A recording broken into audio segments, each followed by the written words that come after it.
Okay, so let us start with week 7's assignment problems.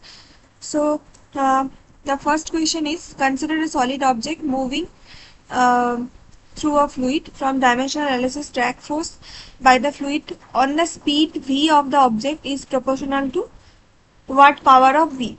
So, okay, so you have to know the idea of the drag force, the formula of the drag force basically to answer this question, and you have to know the relation of the drag force with the velocity v of the object, right? So this is pretty simple, that the drag force is basically, if say fd is the drag force, let's say. So if you remember the lecture tutorials, so then drag force formula is rho v squared r squared, right?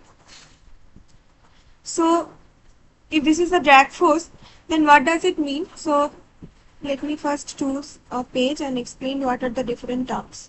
So let's say this is a object of some radius capital R, and it is moving through a fluid medium, or let's say a liquid medium around it. These dotted particles here, by this I mean there is a fluid medium around it. Okay, and this is the main object with radius R, and this is moving through it with a velocity v. Okay, so then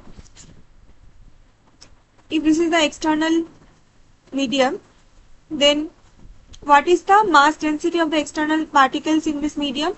So if there is a fluid medium here, fluid medium,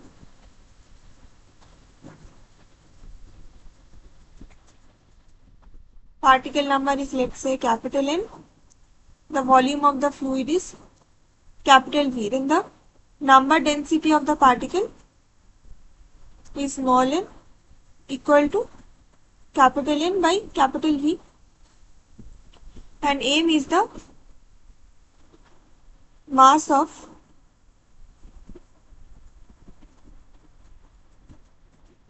each particle. Then if that is the case, then what is rho? Rho is basically your mass density.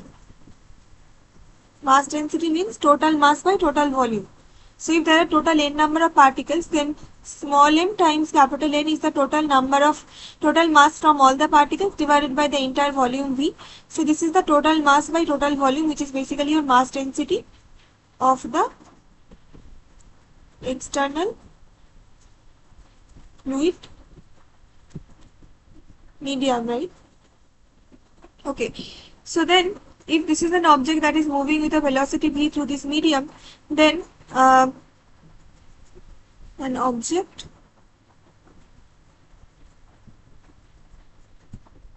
the object of radius r. So let's say this is a circular or spherical object, so it has a radius of capital R.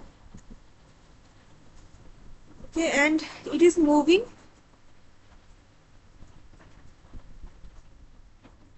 through the fluid medium with velocity v, then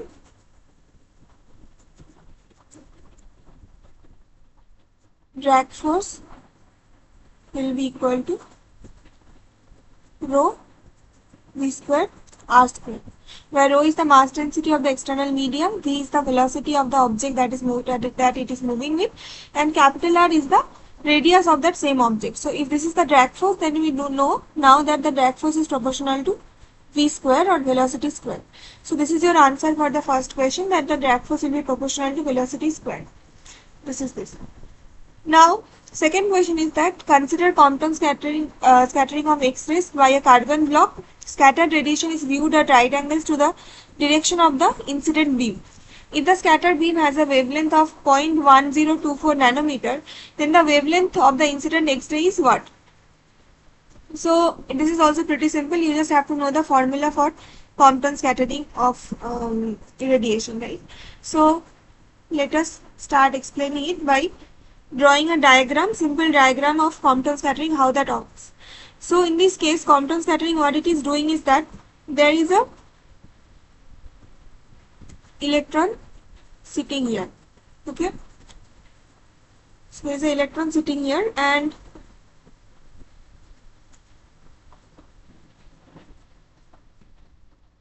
then there is a light beam, that in this case X-ray, is coming, or incident, and it is colliding with this object, or in this case this is an electron. So let's say this small circle is a photon that I am talking about.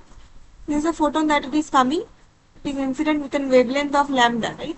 So let's say this wavelength is lambda, this is a photon, this is an electron, and after colliding with the electron, so the photon will be now deviated from this original incident path, and it will be moving somewhat like this. Okay, let's say this is a horizontal dotted line, which is an extension of the incident photon line.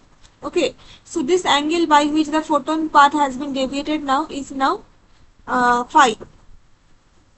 Let's say this angle is phi, and after colliding, the wavelength of the photon has also changed, and let's say the new wavelength after the collision is lambda prime.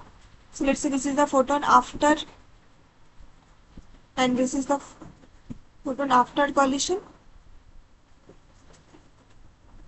or after it is scattered by the electron, and this is the photon that is incident.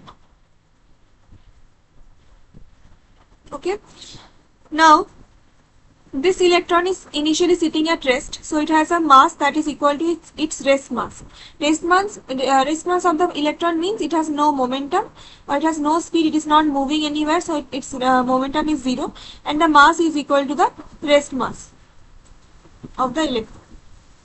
Now the electron after the collision can also deviate or shift, and it will also get some momentum.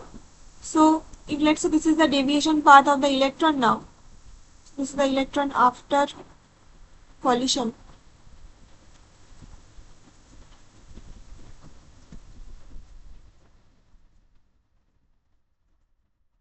And this angle by which the electron has shifted from its initial horizontal reference line is theta angle. That is, let us choose that angle as theta. Okay, so theta is the scattering angle in this case, because the photon is coming, it is colliding with the electron sitting at rest with a rest mass, and it is after the photon collision, the electron is getting scattered by an angle theta. So this is the scattering angle in this case with respect to this horizontal dotted line, right? And so from here you can actually find out that what is your this is the first of all, let me write down, this is the Compton scattering formula.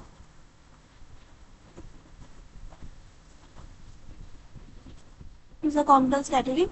Just give me a moment.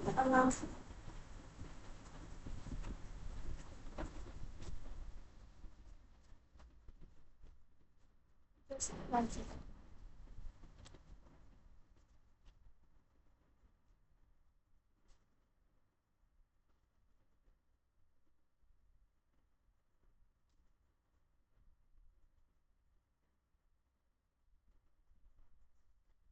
Alright.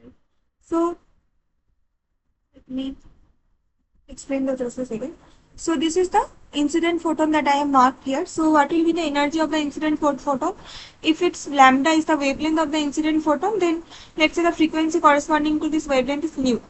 Then the energy of the incident photon is equal to h nu, right? This is the photon that is incident photon, and the momentum of the incident photon will be energy. If energy is h nu, then it will be simply h nu by c. Why? Because photon has rest mass 0. So only thing that contributes to its momentum is basically this velocity part, this momentum part. So rest mass equal to 0, and that is why the energy h nu by c gives you the momentum of the incident photon.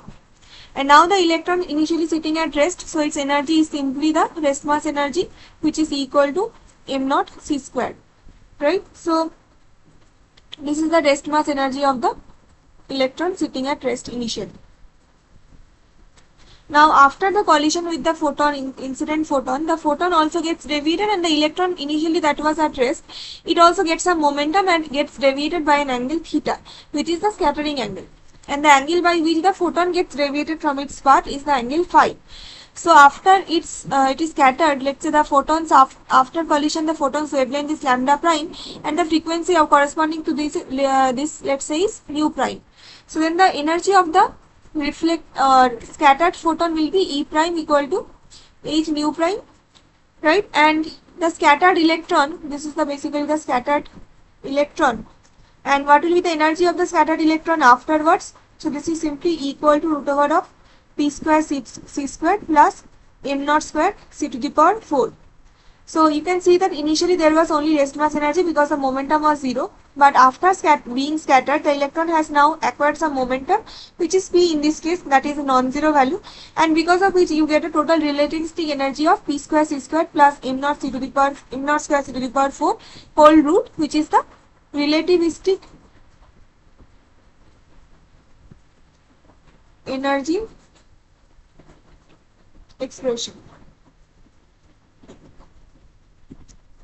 Right.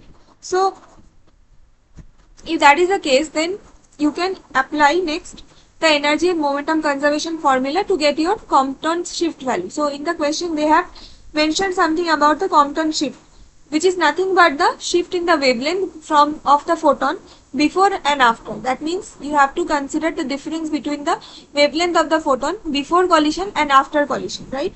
So if that is the case, then you just directly apply. So I'll not explain the whole process again because I think this derivation is already there in the lecture notes. But just to give you the idea rather than just directly putting the formula.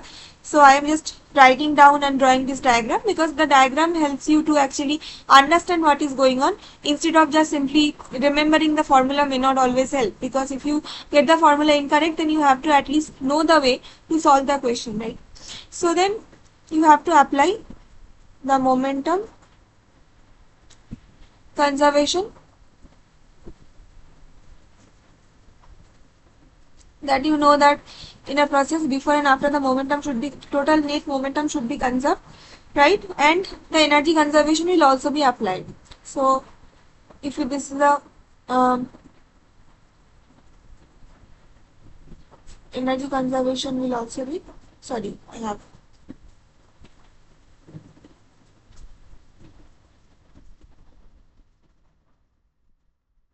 energy conservation.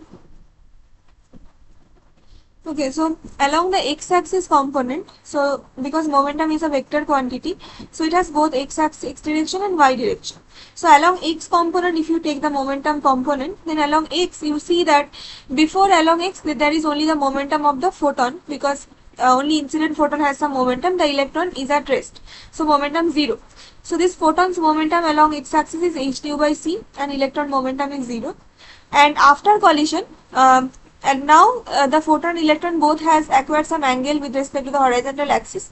So along the, if this is the x-axis direction and this is the particle y-axis direction, then obviously every component of momentum will have some cos angle direction along the x-axis, right? So like if this is the photon after collision and its energy or its momentum is then h nu prime by c is the new momentum. So then the x component will be p prime cos phi, which is basically p prime cos phi. And similarly for electron, it will be, if this is the momentum of the electron after collision is p vector, then if this angle is scattering angle theta, then it will be simply p cos theta, where p prime is the photon.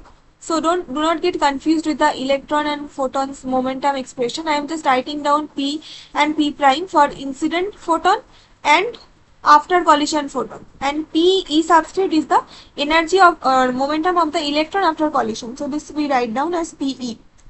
So this is basically p prime value, you know, that is h nu prime by c for the photon after the collision,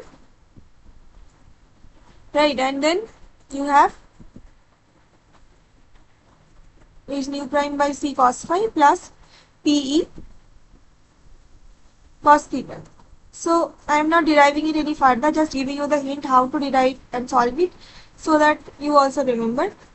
And now also there should be a y-axis component of the momentum also.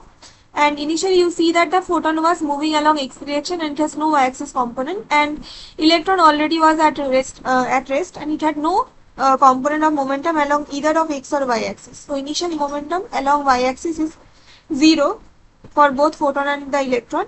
And on the right hand side, after collision, now both has some y-axis component of momentum. Like say for the photon, it is h nu prime by c sine phi, which is along this direction, right? And for the electron, it will be along the downwards direction, because this is the electron momentum direction, and if this is the x-axis component, then obviously the y-axis component will be downwards. So this will be for the photon, it will be along positive y-axis, so it is h nu prime by c sine phi. But for the electron, it will be along the negative y-axis, so you put it like minus of Pe sine theta.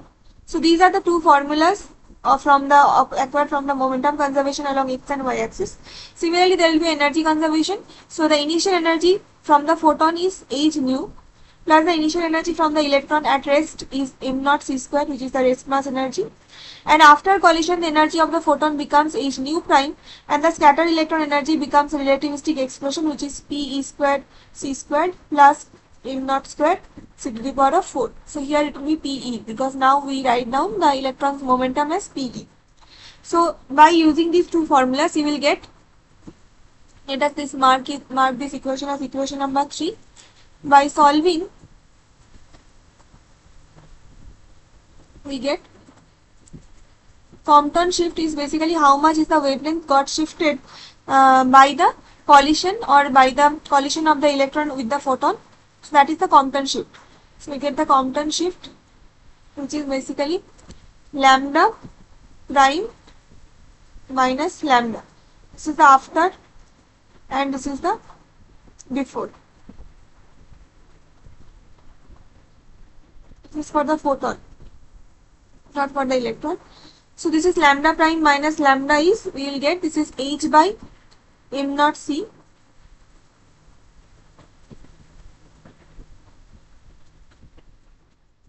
one minus cos phi.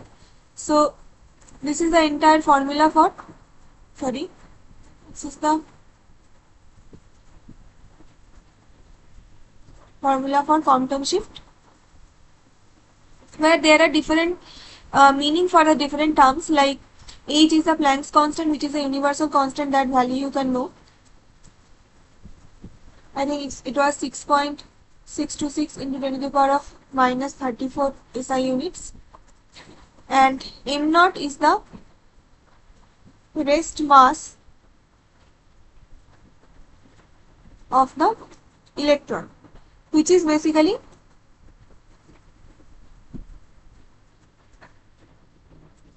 I think rest mass of the electron is basically 0.5 MeV.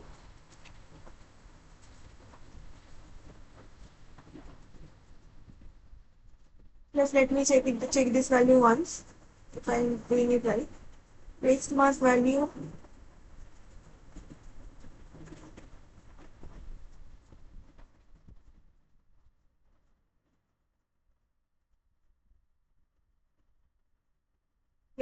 so rest mass value will be 0.5 MeV, or you can say this is 9. So rest mass value will be 9.11 into 10 to the power of minus 31 kg. Now c is the velocity of light. C is the velocity of light, which has the value of 3 into 10 to the power of 8 meter per second. And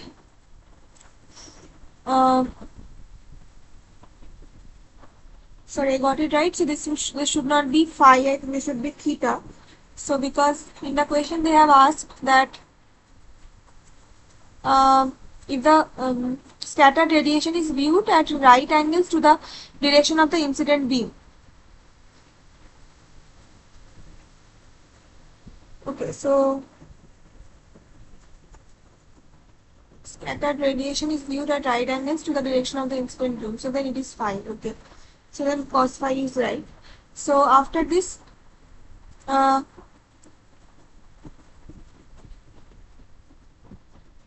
then between scattered and incident radiation, which is in this case is the photon basically.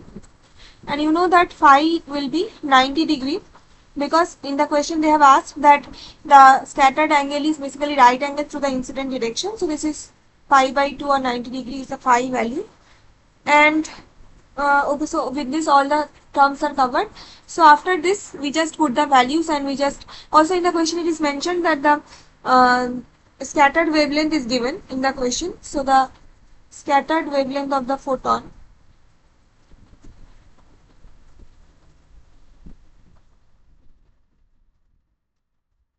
is given in the question as 0.1024 nanometer. So then your lambda prime, so then your lambda will be equal to lambda prime minus h by m naught c 1 minus cos phi. So you have to find out what is the incident radiation wavelength. So this is we have to find out. So lambda prime value, you know, that we put 0.1024 nanometer. Okay, and then you just directly put the values of h in SI unit, 6.626 into 10 to the power of minus 34 divided by m naught is 9.11 into 10 to the power of minus 31 into c is 3 into 10 to the power 8 into cos phi is cos 1 minus cos 0 degree, which is sorry, not cos 0 degree, cos 90 degree, which is basically 0, you know. So 1 minus 0 is 1. And then this will be in meters, so you have to convert into nanometers. So this is 10 to the power minus 9 because of that. So everything in the units of nanometer. So from here, if you use your calculator, you will get that this value is 0.1024 minus 0.0024 nanometer, which is basically 0.1 nanometer. So this is the answer, that the incident photon wavelength is 0.1 nanometer.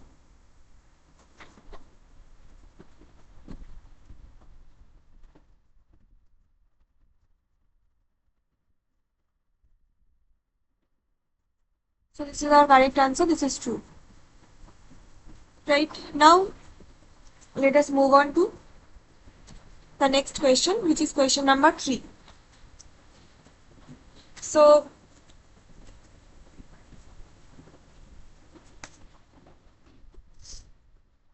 this is a center of mass kind of a center of mass finding problem. So let us read the question first. So it says that this is an exercise in finding the center of mass of a mass distribution in a plane. The adjacent figure shows a circular arc of radius r having an uniform line mass density lambda. So this is a circular arc that is given here, okay, and this is making some angle 2 alpha at the center. So this angle is 2 alpha. So, and this radius of this arc is smaller. This is the radius of the arc. And line mass density is lambda. That means line mass density means this is the mass per unit length. So, like there is surface mass density or mass per unit area, or volume density, mass density per volume, that means mass per unit volume. But line mass density means mass per unit length for the one-dimensional case. Now the arc subtends an angle of 2 alpha at the center of curvature. So if this is your center of curvature O, and here this arc makes an angle of 2 alpha. Now choose the x-axis, which is this axis is the x-axis. Choose the x-axis to be so that the object is symmetrical about the x-axis. If this is the x-axis, then the object is symmetrical on this side as well as this side. So this is symmetrical about the x-axis. So by symmetry, its center of mass is located on the x-axis. So this is a very common knowledge, or if you, I think you have already covered in the lecture, that if some object has a mass distribution that is symmetry around some axis, then obviously the center of mass for the object will be lying on the same axis about which it is symmetric, because the center of mass is where, with respect to which the mass is uniformly distributed around all sides. So if already the object has a axis of symmetry, which is the x-axis, then pretty obvious is that the origin, the center of mass will also be sitting right on the x-axis. So it will not have any y-axis component. So that is what is mentioned in the question as well. Then this is a simple trick to simplify the calculation. So if there is no y-axis to be considered, then the calculation becomes simple. And it is mentioned that the r value radius is 50 centimeter and 2 alpha is the 30-degree angle. So then what is the distance of the center of mass C from the center of circle? You have to find. So they have marked a C center of mass in this question. Okay, and this is your O, that is your center, center or the origin of the circle. So the center of circle, basically the origin also you can say, and this is the center of mass sitting at C. Okay, center of mass of the arc, and you have to find out what is the distance between this to this. What is this distance?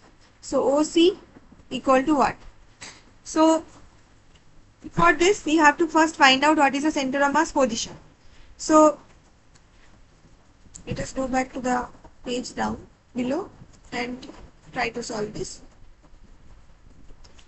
Okay, so you know that this is your x-axis and this is your circular arc that has uniform distribution. So this has uniform distribution.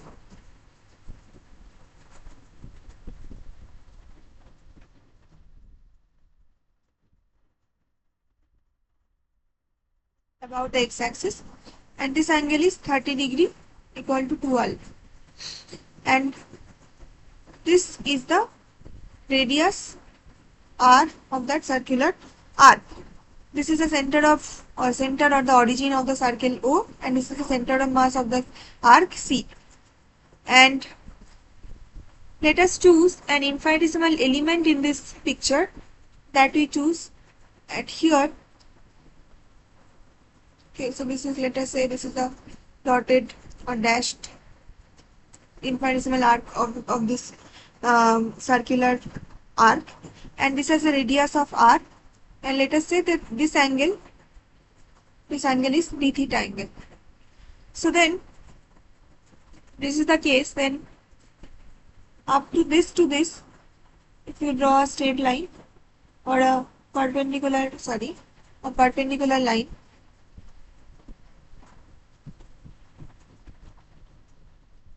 it's the 90-degree angle.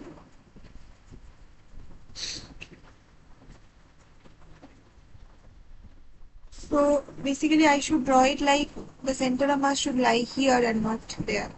So let me correct.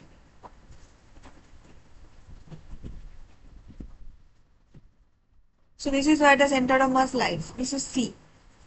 Okay, and so this infinitesimal length element is making some angle d theta with respect to the origin or the center, and so this simple part or this small infinitesimal part of the circular arc is basically r d theta, because this is like circular arc formula that d is equal to r d theta.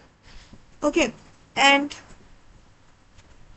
up to here is alpha and up to here is minus alpha, because the directions of the taking the angles are different. So this is minus alpha to plus alpha as a whole.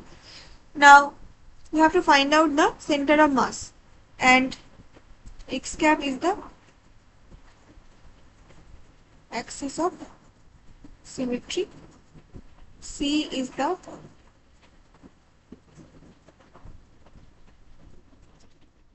center of mass. Okay, so C has position as x bar y bar. Okay, but y bar will be equal to 0. Why? Because center of mass, or in short COM, is sitting on x axis, because x axis is the axis of symmetry. So you have to only find out what is x bar, and y bar is 0 already. So what is the x bar for the x coordinate of the center of mass? So x bar is basically, if you know the center of mass idea, you know that that is basically integrated over the entire mass of the object. So this is x, then this is dm divided by total dm is basically the total mass m. So this is x dm by the total mass capital M, right? So Then if there is a infinitesimal mass element dm, so what is dm? Dm is basically simply lambda times dl. So lambda is the line mass density or the mass per unit length, and dl is some infinitesimal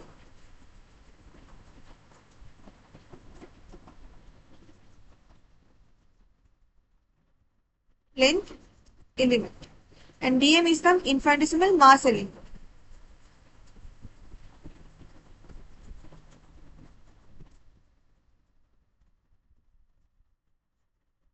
And dl is basically lambda, dm is basically lambda r d theta. Why? Because I have already shown in the picture or the diagram that there is a certain infinitesimal portion of the arc length that is making some angle d theta at the center. Okay, so this dashed arc part is basically having a circumference length of dl equal to r d theta. Then this is simply lambda r d theta is a total dm, right? So then x bar will be x lambda r d theta divided by the entire length is capital M, right? So what is the capital M? So capital M is the line mass density lambda into that entire length of that circular arc. So if the entire length you choose as capital L, then what will be this entire length? So this is simply r 2 alpha, because this circular arc part has a circumference length of L, and L equal to simply r times theta, where the theta is 2 alpha in this case. So this is r times 2 alpha is equal to 2 alpha r. So simply the total mass will be lambda times the total length, lambda times 2 alpha r. So this is basically will become lambda x r d theta divided by lambda 2 alpha r. So this lambda and lambda cancels out. Okay, and then you have to know what is theta r basically in terms of theta. What is x in terms of theta, that you have to know. So if this is your r and this is making an angle theta, this is your r, this is making an angle theta, then this part will be the x, right?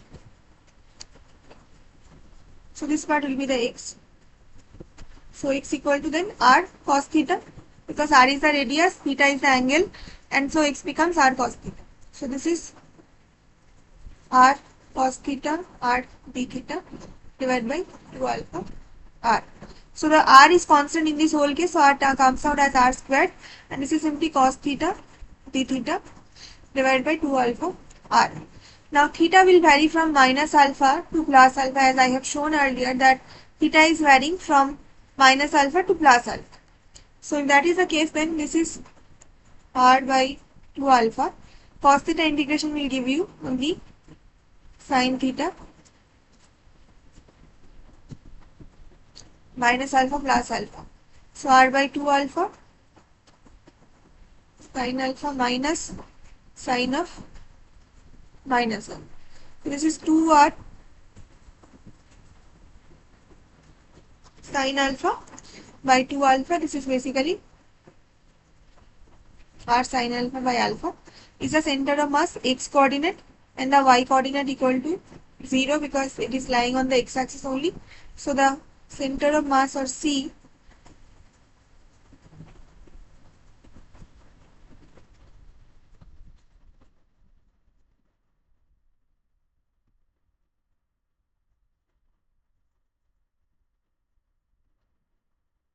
is your answer. So what they have asked in the question is,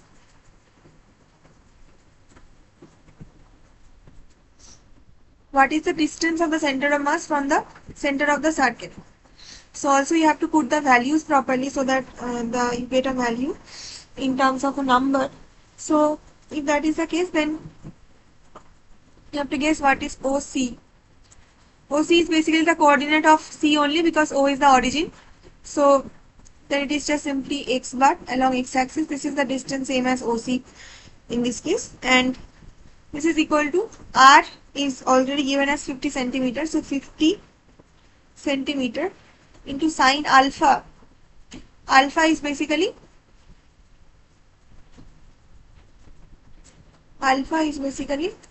15 degree, because 2 alpha is given as 30 degree.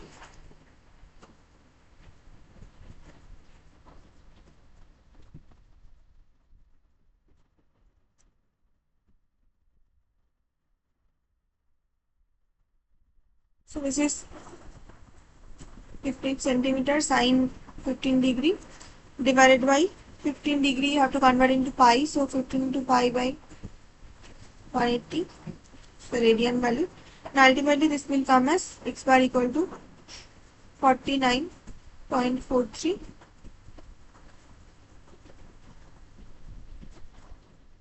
centimeter. So this is the final answer, that this is your center of mass and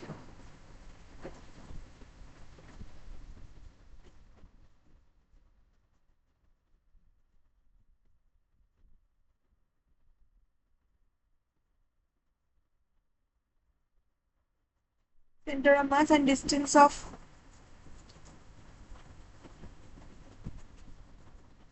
C point with respect to origin of the center O. This is 49.43 is the answer,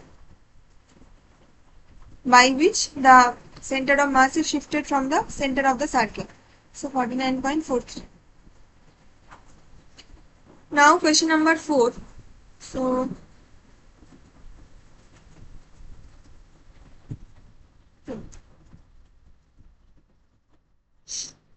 question number 4 is about, this is another practice problem to find center of mass, this time for planar mass distribution. So earlier the other problem was for linear mass distribution, or the mass density was given for one dimensional case, but in this case it is a two dimensional case because it is a planar mass distribution, and the mass distribution shaded region of the adjacent figure itself is somewhat complicated. But the analysis can be simplified by thinking of it as a composite object made up of simple geometrical shapes. From a uniform disk of radius r, a smaller disk of radius r by 2 is cut and removed as shown in the figure. Then the center of mass position of the remaining, that is the shaded portion of the disk, would be what? So let us look at the figure now. There is a uniform entire circle which has a radius with respect to its origin O. It has a radius of capital R. Now one part of that circular thing, or the circular disk, has been cut off. This is this white part. So this is the part that has been eliminated from this entire blue shaded region, that is a circular shape.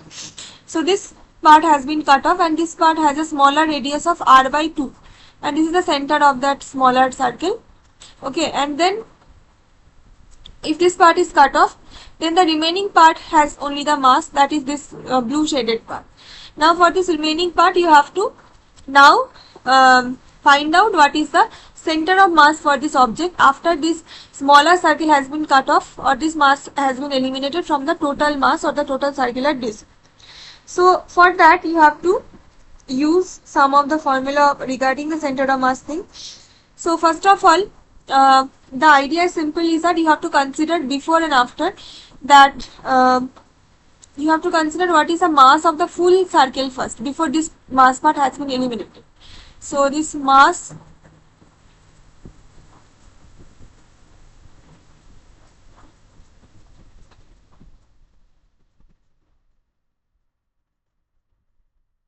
is equal to M, capital M say, and mass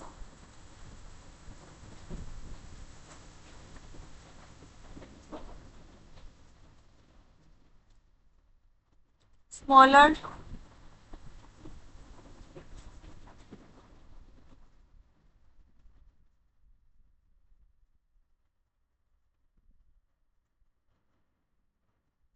so then remaining disk's mass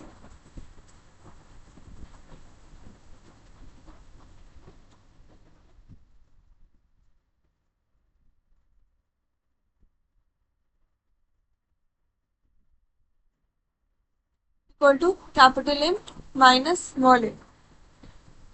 So now you have to use the principle of moments.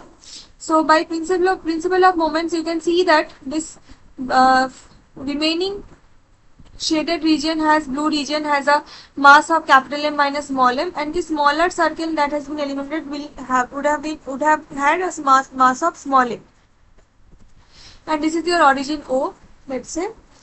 Okay, and So origin O, and this we mark as O prime, which is the origin of the circularly cut piece from the disc. And let us say that this is your center of mass C now.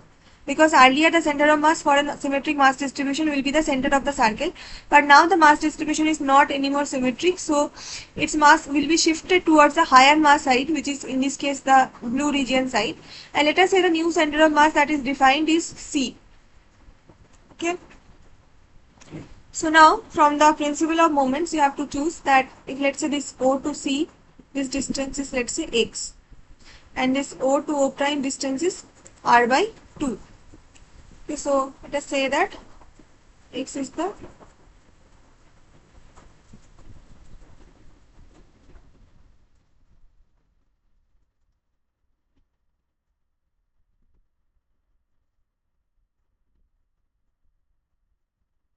between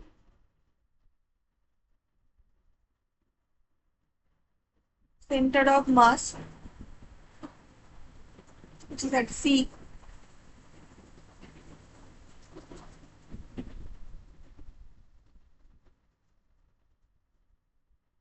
and the origin.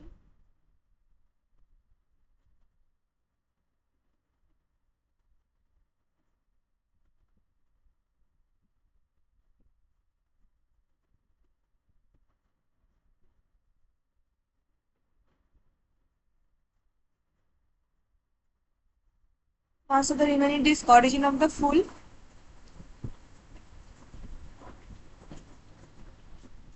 circle. So if that is the case, then by using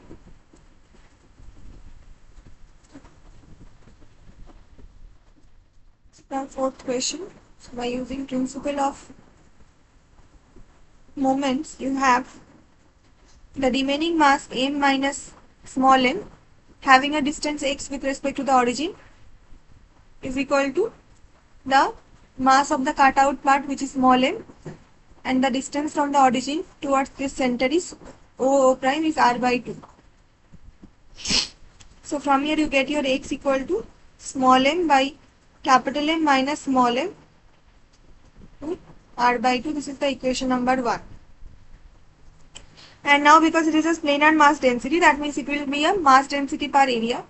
So let's say sigma is the planar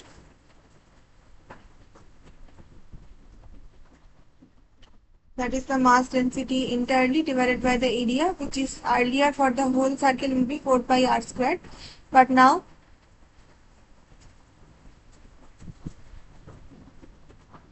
original full sphere before cut. This is the total.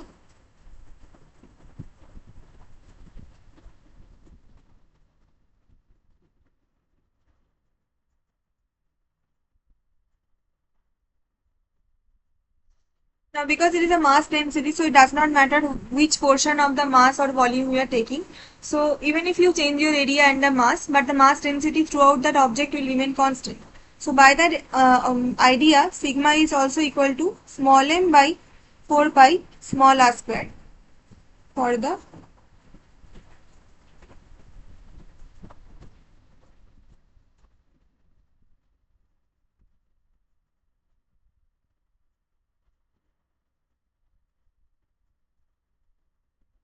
so your sigma is equal to planar mass density constant for whatever mass or volume you take, which is m by 4 pi capital R square equal to small m by 4 pi R square. So from here you get that, sorry, this will not be 4 pi R square because that will make it a sphere, but this is not a sphere, this is a circular object. So circle, so I have to consider in 2D only. Sorry, that was a huge mistake. So this is the original full circle, and circle has an area of pi times r square, where r is the radius. Simply here also for the smaller circle that is cut, it will be pi times small r square. Okay, so 4 and 4 will not be here. sorry, in the next case, what is the r? Here r is the radius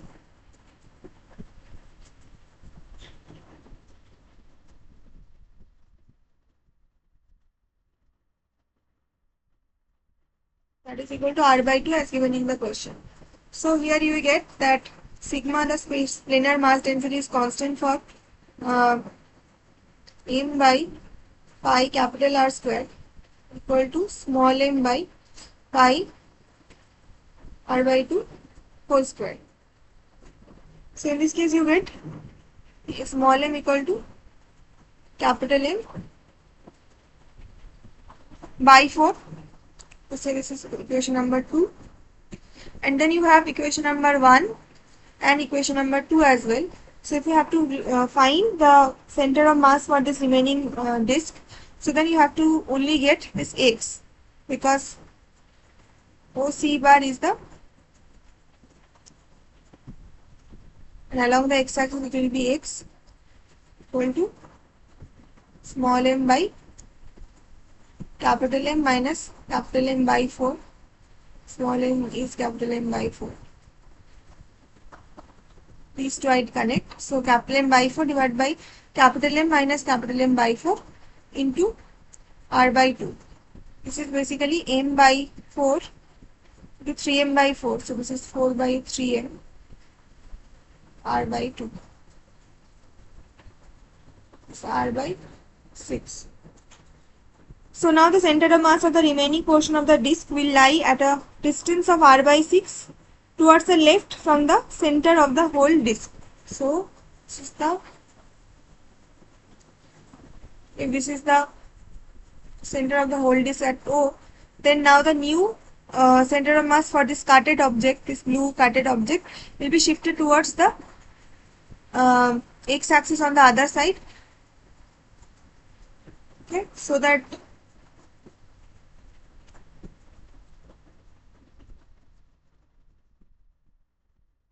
now the center of mass has been shifted from the origin. So you have to get the OC value, which is basically this distance x, and this distance x is r by 6. That means the new center of mass r by 6 distance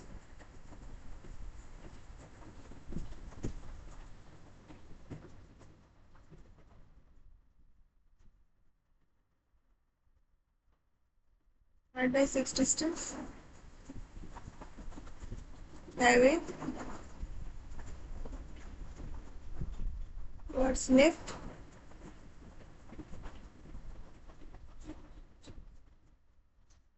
from the origin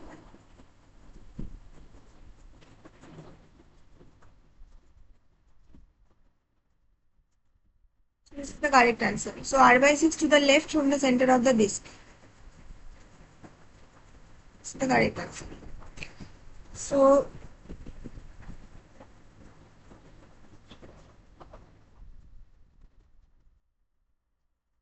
okay, so after question number 4 is done, we move on to question number 5.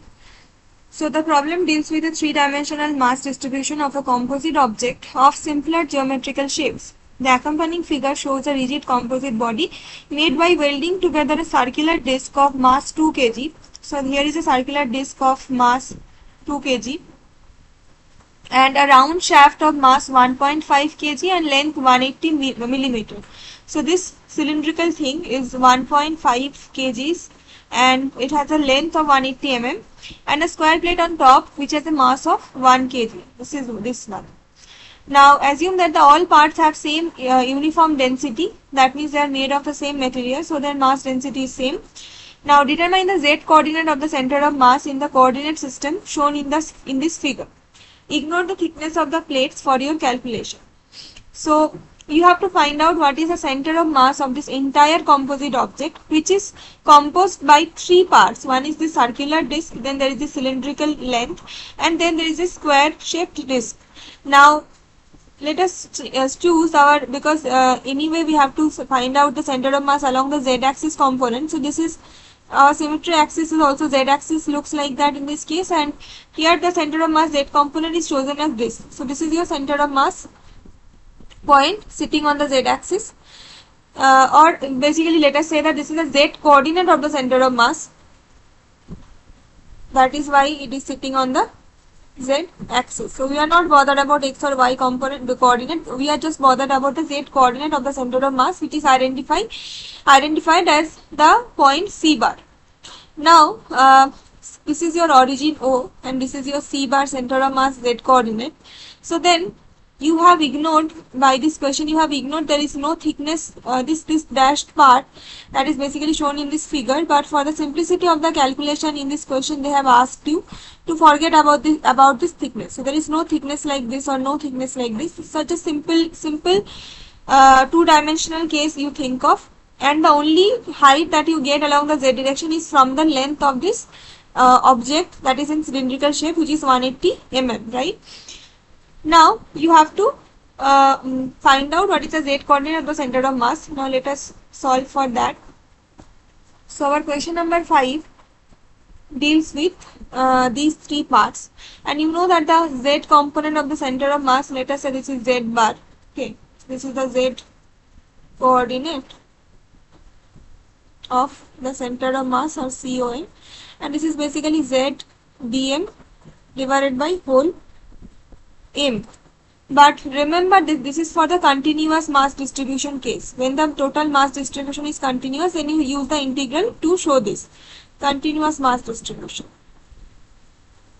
But for this problem where the mass distribution is not continuous really, but this is kind of discrete, because there are three composite three objects sitting there, which is making the total composite system, and therefore we use, instead of integration, we use the summation sign, which is for the discreteness of the objects, and this is m z bar divided by total m, since the composite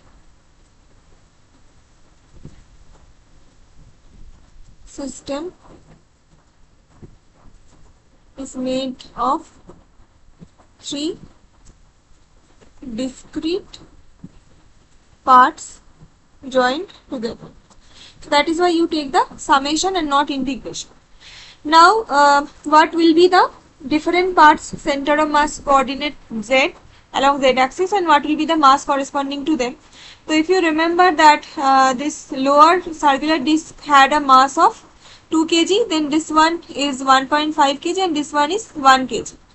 Okay, so by going by that information, we have, for the lower circular part has a mass of 2 kg. This is 2 kg into its center of mass will be sitting as on the z axis at 0, because it has no thickness that you have assumed. So the center of mass will be sitting at the starting point, which is the origin, in this case 0. Plus this cylindrical object has a mass of 1.5 kg and its center of mass z coordinate will be just the middle of the total object. So if the entire object is of a length of 180 mm, then the middle part will be sitting at 90 mm from the origin.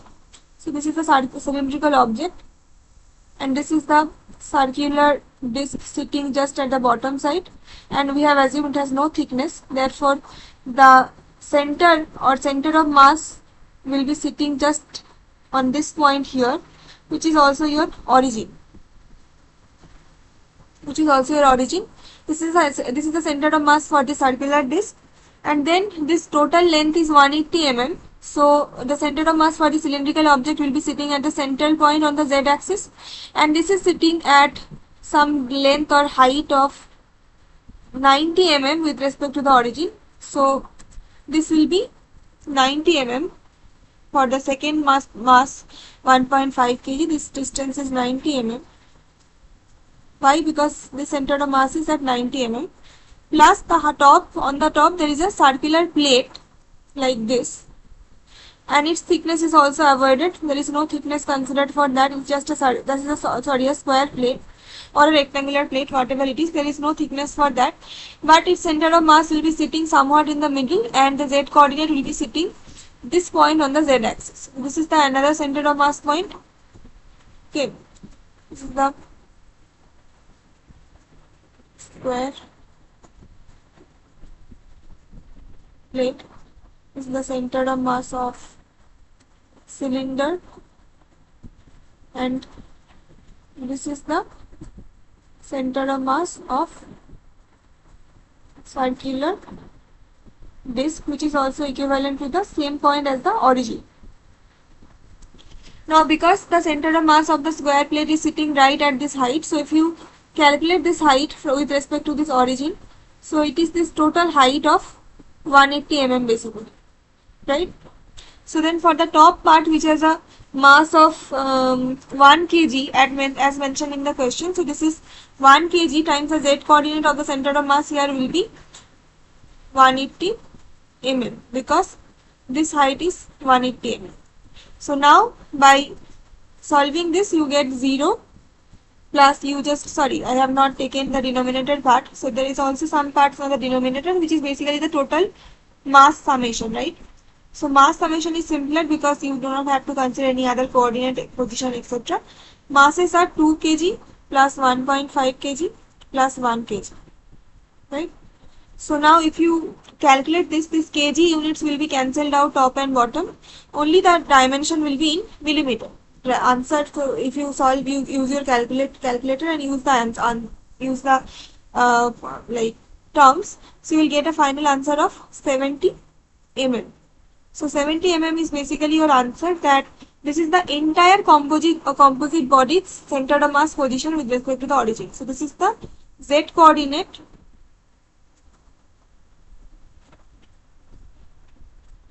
of the center of mass of the entire composite body with respect to origin.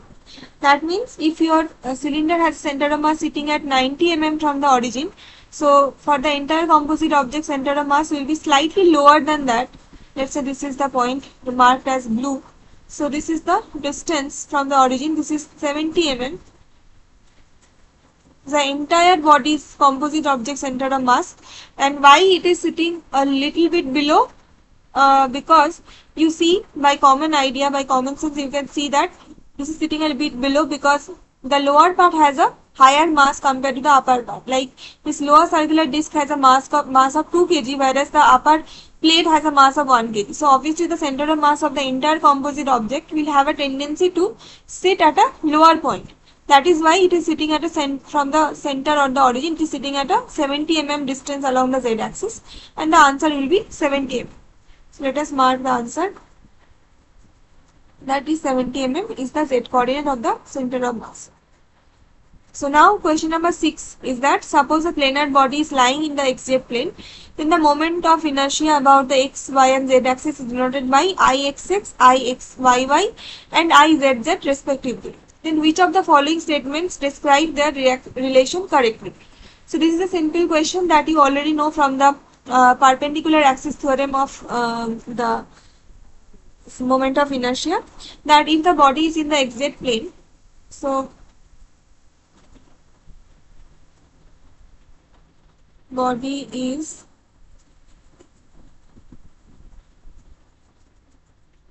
xz plane, let's say this is x and this is y and this is z. Then perpendicular, if this is the xz plane, that is the dashed plane over here, this is the xz plane where the body is lying. So with respect to this plane, if you draw a perpendicular axis, this will be your z axis.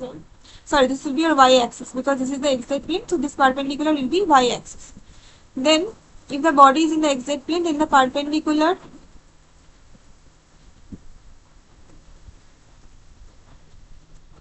axis equal to y axis. So then y perpendicular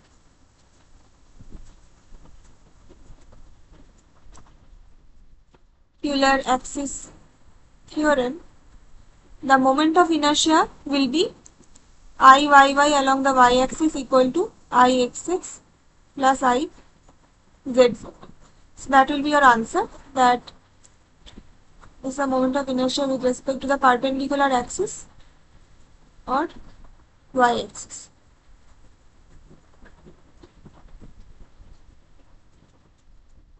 The plane of the body. So with respect to x-axis and with respect to z-axis, they are summed up together, and so your answer will be Iyy equal to Ixx plus Iz. Similarly, if the question would have asked you to find out the relation, if the body is sitting in the yz plane, then obviously the perpendicular axis would have been x-axis, and in that case your answer would be different. Then you would answer that Ixx equal to Izz plus Iyy. So whatever the question is depends on what is the plane of the body where it is sitting and what is the perpendicular axis with respect to that. And for the perpendicular axis theorem, always the perpendicular axis with respect to that the moment of inertia will be towards the left, and on the right side of the formula there will be the sum over summation of the center moment of inertia values with respect to the other two axes which are sitting in the plane of the body. Okay, so this is also answer done. And then question number 7 is that this is the practice problem to determine the moment of inertia of a uniform planar mass distribution. So in this picture there is a blue arc sort of a thing which has a mass distribution uniformly spreaded, and consider the circular sector shown in the figure which also defines a coordinate system. So this is a part of a total circle, you can see, because it is the arc, circular arc. Okay, and assume that the surface mass density is unit, and the mass density on this blue dashed area on this here is unity. So let's say the mass density on the surface or the mass per unit area is sigma, then the surface mass density is unity, means sigma is 1, right? So if capital R is 50 centimeter and 2 theta is 60 degrees, then the moment of inertia about the x-axis is what? So R is the radius of the circular arc, total radius, and this total theta is total angle with respect to the origin or the center of the circle is 2 theta. This R equal to 50 centimeter and 2 theta equal to 60 degree. Then what is the moment of inertia about x-axis in units of meter to the power of 4? So let us remember that this is the x-axis and this is the y-axis, and it is a 2D picture. So it has only in the xy plane. Right? So if that is the case, then with respect to x-axis there is only other axis left, that is the y-axis. So for such a 2D picture, so moment of inertia formula, this is question number 7 I am solving.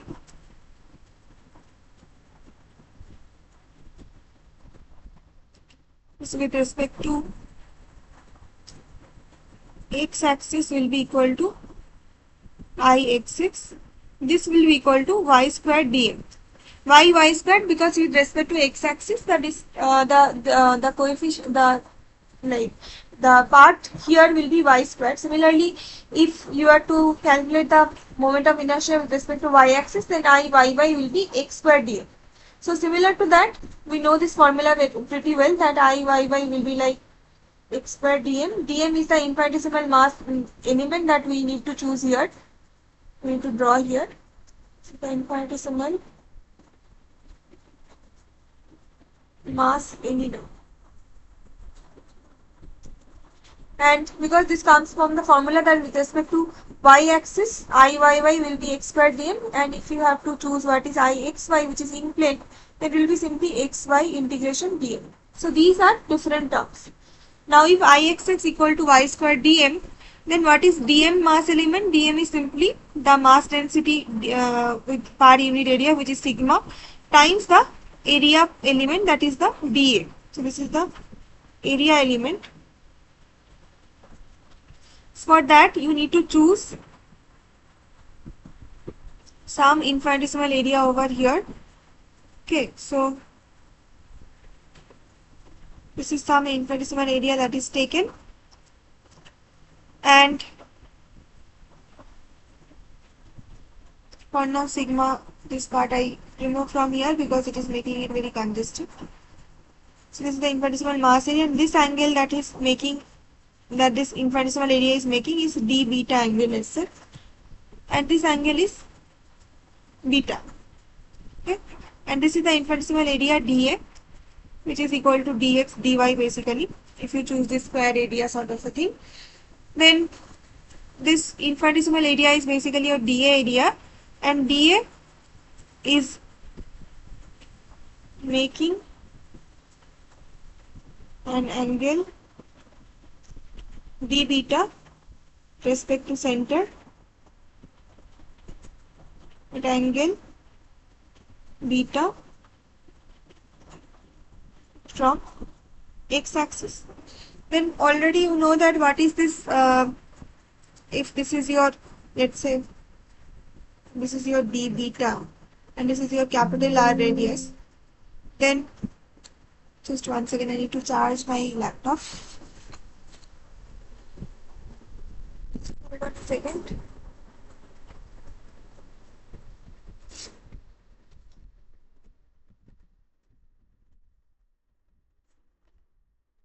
Alright, so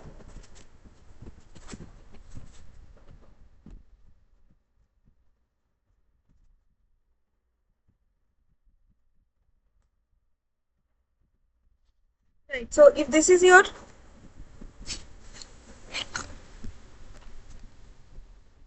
I missed.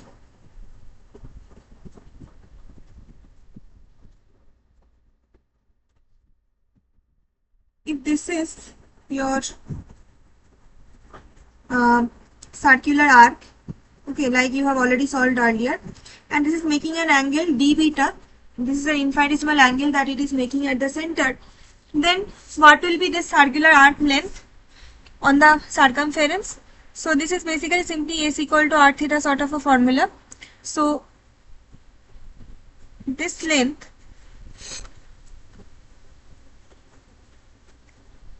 this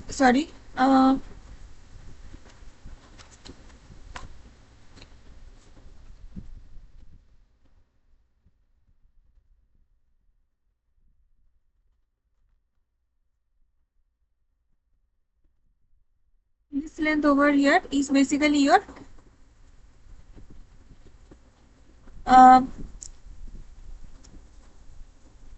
is equal to r times d beta, right? This is a length element of this circular arc, but here there is an area, so length element will not only do, but you have to multiply it with the another thing, that is this dr, right? So what is then dr? So because this is an area like this, so this is a whole shaded area like this, then if this is your capital R, so this will be your d small r, right? Also let us choose now that this is not your capital R totally, because it can be a smaller radius also. So to generalize it, let us choose that this is radius r, and a small part, extended part, is having a length of dr along the radial direction, and along the circular arc the length element is r d beta. So this is r d beta. So then what is this area element? So this area element is basically dr times r d beta, which is basically r dr d beta, right? So then if that is the case, so what you get is that dm equal to sigma r dr d beta. Now because sigma is equal to 1, because the mass density is unity, so then this is simply dr d beta, right? So then our Ixx will be, what is your y squared then? Y is simply r sine beta, because if this is your small r and this angle that it is making with respect to the x-axis is beta, so then on the y-axis, sorry, I will be making it at some angle, so let us make it properly. So if this is your x-axis and this is your y-axis, and this angle, this radius is r, and this is making an angle beta with respect to the x-axis, so obviously y will be r sine beta and x will be r cos beta. So in this case y squared will be r squared sine squared beta. and dm is basically sigma times dA, sigma equal to 1 and dA equal to r dr d beta. So now let us find it out that here there is r cube dr and then there is sine squared beta dB. So r and beta dependence are there, and r value is going from 0 to capital R and beta value is going from minus theta to plus theta, like in this diagram. So now if you integrate the whole thing, you will get that first of all, for the integration with respect to r, this is simply r to the power 4 by 4 from 0 to r. And then for the sine squared beta part, so you know that sine squared beta is 1/2 into 2 sine squared beta, and 2 sine squared beta is simply 1 minus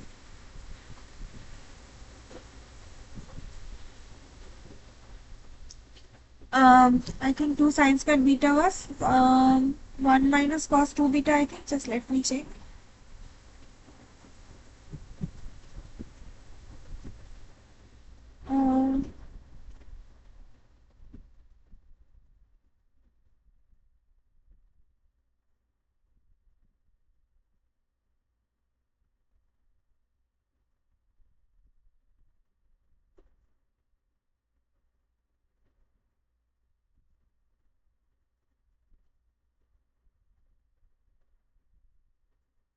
Yeah, so 2 sine squared beta is 1 minus cos 2 beta, like I was saying. This is correct. I have cross-checked the formula. So this is 1 minus cos 2 beta, and then you take the integral over d beta, taking beta from minus theta to plus theta, because for a circular arc like this, where the entire thing is like behaving like this, so this is going from minus beta to this is going to plus beta. Okay, so this angle is varying from minus beta to plus beta. That is why sorry, not minus beta, so this is theta basically, because this limit is given as theta. If the beta angle is the infinitesimal angle, that will be varying from minus theta to plus theta, right? Then you have r to the power 4 by 4 to half, then this is beta cos, if you integrate, it will be sine 2 beta by 2 theta to minus theta to theta. So this is simply r to the power 4 by 4 to beta by 2 minus sine 2 beta by 4 from minus theta to theta. Then you put the integration limits r to the power 4 by 4. So this is theta by 2 minus sine 2 theta by 4 minus of minus making it plus theta by 2 minus of minus making it plus, and again sine theta giving it a minus, so minus sine 2 theta by 4. So this whole thing is becoming r to the power 4 by 4 into 2 theta by 2 minus sine 2 theta by 4, right? So and r value is given as 50 centimeter. So this is 0.5 meter. So 0.5 to the power 4 by 2. Theta is 2 theta is given as 60 degree, right? So 2 theta is 60 degree, or this is basically, if you write in radians, so this will be basically pi by 3. So then theta is simply pi by 6. So theta by 2 is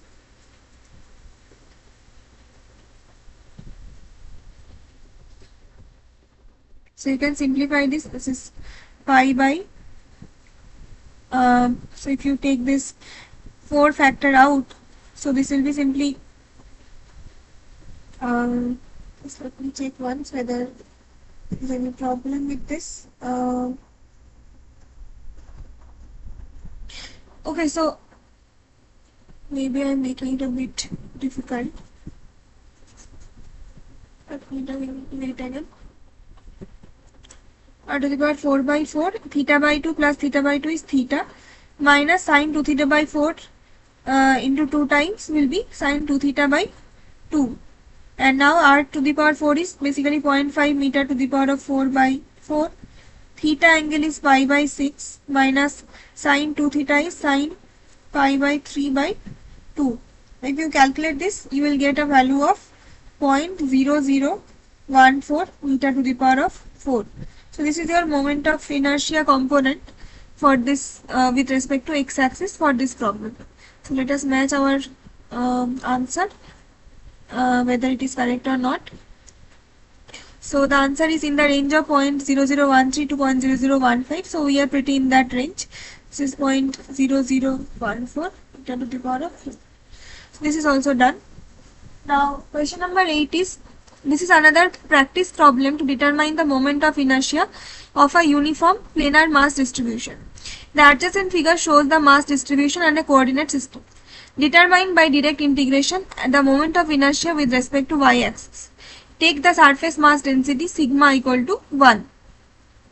Okay, so there is another shape that is given here. This is also a 2D structure because it has both x-axis and y-axis, but the structure is a bit different. So you have to consider only this blue colored region over here because it has this mass density on the surface or mass per unit area sigma equal to 1. Now you have to find out what is the moment of inertia with respect to y-axis. That means you have to find out Iyy. So then again by the same logic,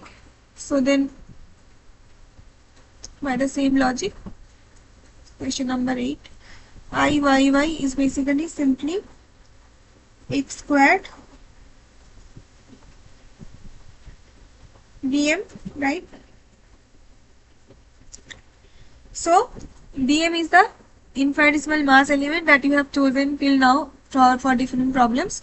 So dm is simply basically sigma times dA, where sigma is the surface mass density and dA is the area element. So in this case, because there is no polar coordinate taken, only x and y, so instead of dr d theta you write it down in the normal Cartesian coordinates, which is basically dA equal to dx dy. Right, now sigma is taken as 1 in this problem, given in this problem. So this is dm is simply basically dx times dy. Right, and then you have to find out what is this x so that you can convert it into a single integral in terms of a single integral and then solve it. So to do that, you have to use this formula or the dependence of y and x. So because it is following this curvature, y equal to k some constant times x minus a is also constant whole square, and then your so if this is your y, then what will be your x? So x will be, how to calculate your x? First of all, you do not know a and k. So a and k are unknown, so you have to first know that. And to know that, you have to at least have two boundary conditions. So a and ak and a are unknown constants. So two boundary conditions you have to solve, you have to use to at least know two unknown constants from this equation. And the boundary conditions are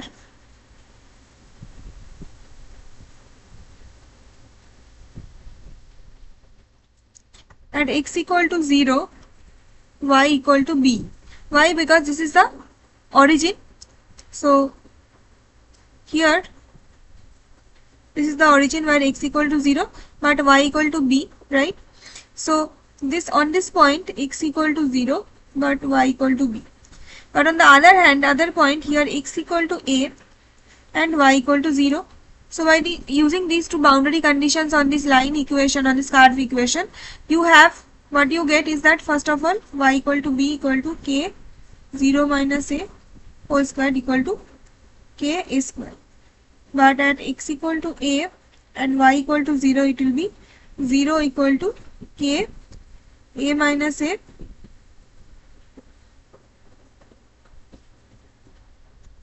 So this is 0. This does not give you anything, but this gives you something that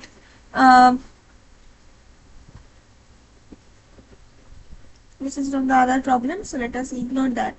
So from here, let's ignore that.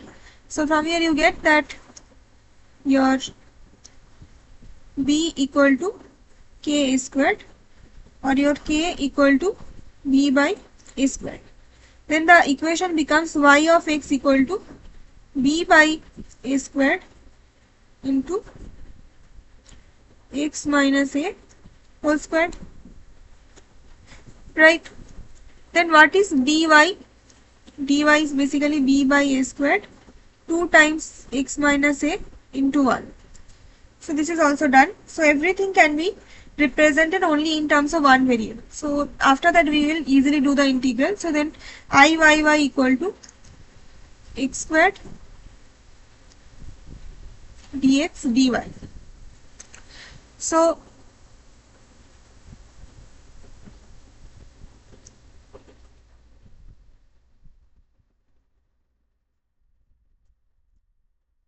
here it will be x squared dx, dy will be b by a squared 2 times x minus a into 1. So the constant terms come out. So 2b by a squared x squared into x minus a dx, where x is going from 0 to a as per this diagram.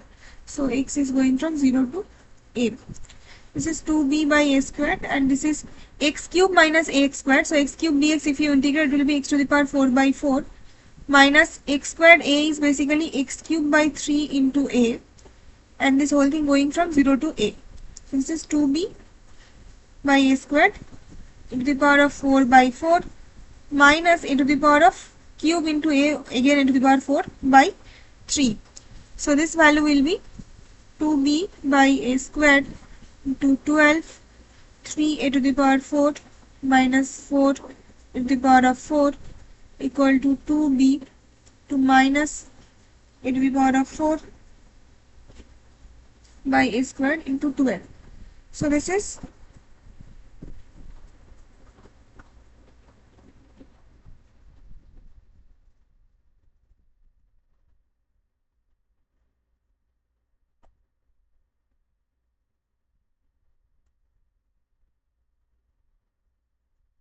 I think there is some problem because answer is not matching. I think I have done a mistake by putting some of the terms.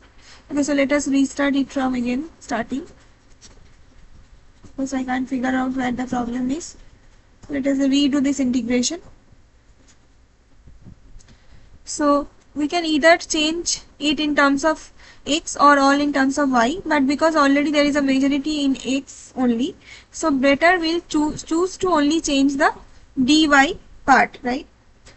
Okay, so then this will be x squared dx b by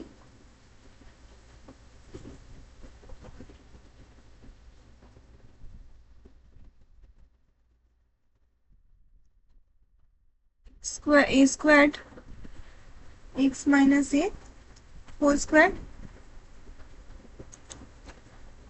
Fine. Then x from 0 to a. So this is b by a squared. This is x squared into x minus a. So this was dy, right? So dy will be simply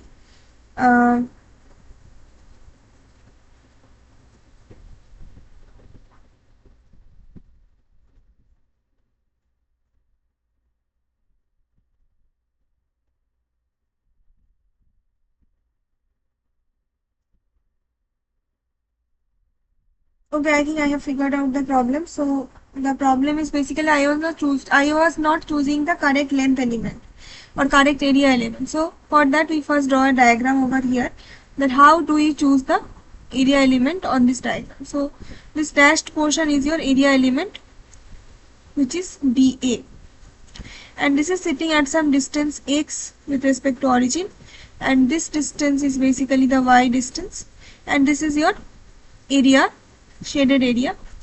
This is the infinitesimal area.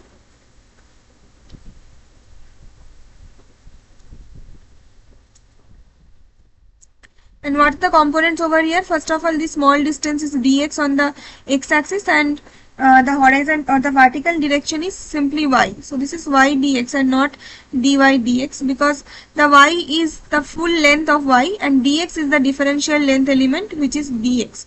So dA is not dy dx but y dx. So that was a problem that I was initially not considering.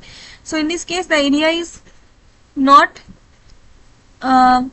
dx dy, but basically it is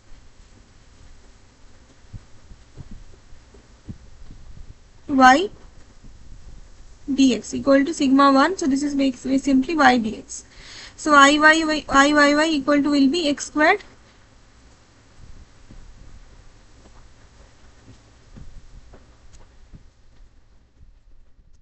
then y dx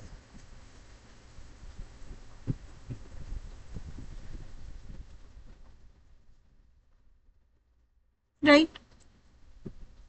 So then simply you have to put the value of y over here to complete the integration over in terms of x. So this is x squared, then y is simply b by a squared x minus a whole squared dx, where x is going from 0 to a.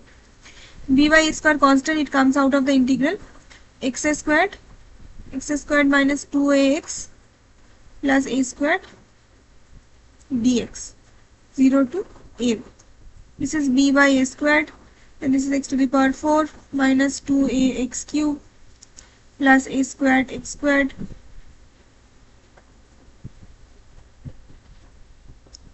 b by a squared power 5 by 5 minus 2x to the power 4 by 4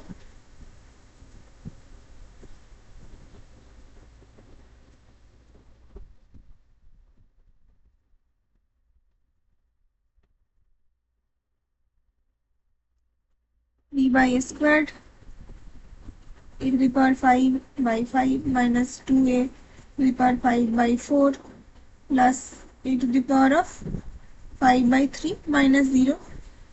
So the total thing becomes the separate part b by a squared 12 minus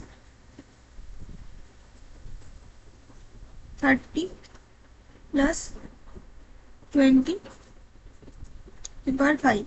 This is b a cube, this is a squared and a to the power 5 making it a cube by 60 into